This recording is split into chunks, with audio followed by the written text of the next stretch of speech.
in Parliament, where the Joint Finance and Trade Committee is recommending that the House approves an amendment to the Customs Bill that will ban the importation of used vehicles that are and those that are more than 10 years old.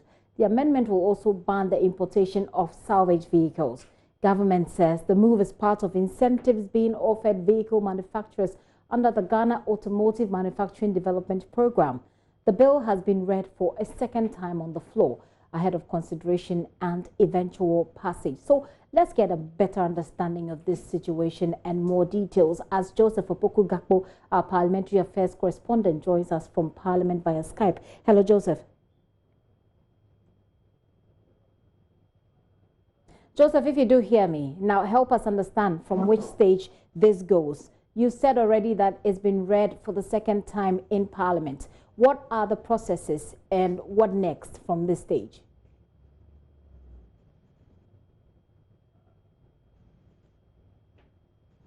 Looks like we lost Joseph Opoku-Gakpo there, but we'll raise him back on Skype so he tells us the details. Government is looking to bring in more vehicle manufacturers, as we heard President Akufo-Addo said in April. One of them will already will be starting. We also know that by end of the first quarter of this year, another will be starting. But one of the things they're doing to give these people an incentive to work and to manufacture their vehicles here in Ghana is to make sure that salvage vehicles are no longer imported. The minority in Parliament is kicking against it because they say that so many people are connected in terms of employment.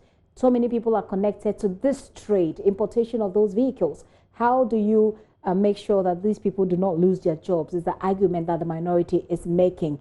Well, we're here to get the details, whether or not this the trade minister was able to push through with that agenda of banning or changing the customs bill to ban the importation of these vehicles. Joseph Opoku-Gakpo, we've been able to raise him back on the phone to give us the details. Joseph.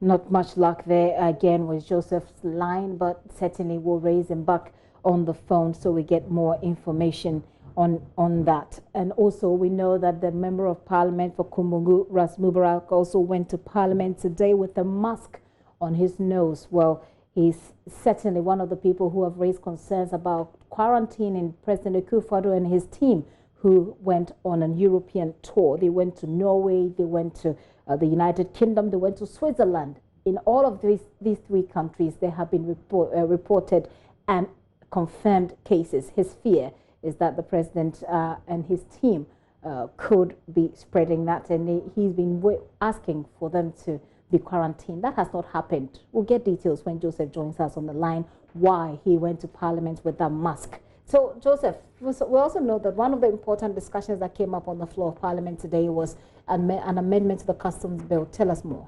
So this is a document that had been laid in Parliament about a week ago. Essentially, there is what they call the Automobile Development Program that President Akufo-Addo has spoken about repeatedly. The plan to bring in various automobile companies like Nissan, like Toyota, like Kia to come set up plants here in Ghana. And the effort to get that particular customs bill amendment is to give them incentives so that then they would be able to operate here in Ghana, make profit, and be able to sell their cars enough. And from the conversation on the floor of the House today, one of the things that would happen when that particular document becomes law is that any vehicle that's more than 10 years old cannot be imported into the country. Importation of vehicles more than 10 years old is banned. And then additionally, what is described as salvage vehicles, vehicles that have been involved in accidents and are brought into the country and repaired and used.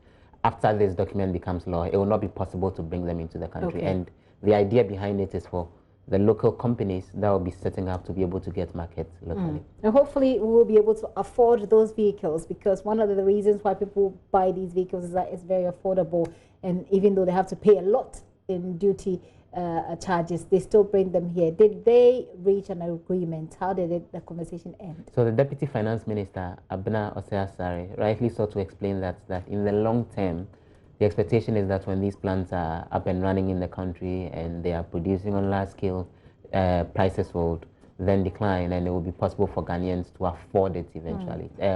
one of the concerns that a report of the Joint Finance and Trades Committee raised is that Ghana is likely to lose something in the region of 800 million Ghana cedis in terms of import duty once that particular document becomes law. Okay. And again, she explains that again, there will be losses in the short term, but the long-term goal is for people to get jobs right here in Ghana through the automobile industry, something that the minority disagrees. Ines Husseini, who serves on the Trade and Industry Committee, makes the point that a lot of livelihoods are at stake, and so government should withdraw this document and come back with a more comprehensive document that provides better incentive packages. So they are not there yet in terms of approving it.